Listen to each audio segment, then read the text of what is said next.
You're lying in bed and your brain is running a list. You want to learn Spanish. You want to understand how architecture works. You've been meaning to get into philosophy. You want to learn how to write a book, start a business, travel everywhere, master playing a guitar, get seriously good at cooking, and somehow still have time to just sit and think. And you feel this quiet panic, not because you're lazy, but because you can feel the math not adding up. One life, one body. And approximately you feel like 10 lifetimes wouldn't be enough to do everything you want to. That feeling has a name, and it is not a disorder. It is not scattered thinking.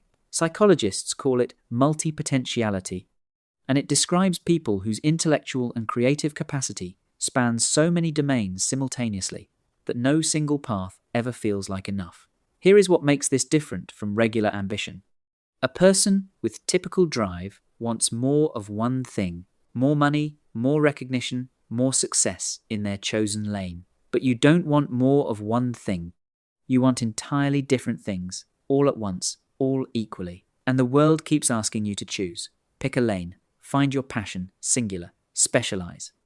And every time you try, something in you resists because choosing one genuinely feels like killing all the others. Dr. Barbara Kerr, who has researched multipotentiality extensively, found that this is one of the most quietly painful psychological experiences a person can carry, precisely because it is not recognized as a real struggle. People hear you have too many interests and think that sounds like a luxury problem. They don't see the grief underneath it, and there is grief, real grief, because you will die before you become everything you were built to become. That's not dramatic. That's just the honest math of being this kind of person in a single lifetime. But here's where it gets important. That breadth your brain craves, it's not a distraction from your purpose. Research on what's called the M-shaped mind shows that the most innovative thinkers in history weren't specialists. They were people who gathered knowledge across wildly different fields and then connected dots that nobody else could even see existed. Leonardo da Vinci wasn't scattered.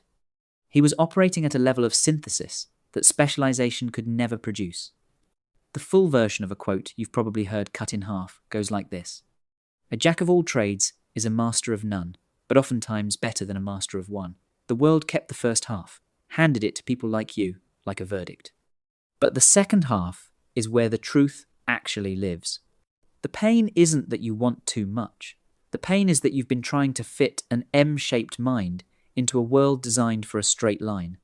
And every time you couldn't pick just one thing and stay there, you interpreted it as a personal failure instead of what it actually was.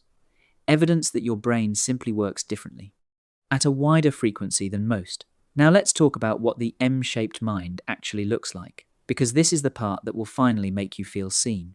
Think of the letter M, two strong peaks, connected at the base. A specialist is a single vertical line, deep in one thing, impressive but fragile. If that one thing becomes irrelevant, they have nowhere to go. But you are building multiple peaks, multiple areas of genuine depth, connected by a bridge of curiosity that runs underneath all of them. That bridge is actually your greatest asset. Because when your knowledge of human psychology meets your interest in design, meets your fascination with how systems work, something gets created that a specialist in any one of those fields could never produce alone. You become the person who sees connections others are completely blind to. That is not a weakness. That is innovation in its purest form. The key that most people with this kind of mind miss is that you cannot build all the peaks simultaneously. Trying to master everything at once is what creates the overwhelm and the shame spiral. The people who successfully live this way practice what researchers call serial mastery. They give one interest a full season. They go deep for a year, 2 years, 3, then they move to the next pillar. They don't abandon what came before. Those skills quietly compound in the background. And eventually, sometimes years later, those separate peaks start talking to each other in ways that produce something entirely unique. So yes, 10 lifetimes wouldn't be enough. That part is true, and it will probably always sting a little. But one lifetime, built in seasons, with intention and without shame, is more than enough to show the world what an M-shaped mind can actually do. You were never meant to be one thing. You were built to be the bridge between worlds that most people don't even know exist. Stop apologizing for the width of your curiosity. That's not your problem to fix. That's your gift to develop.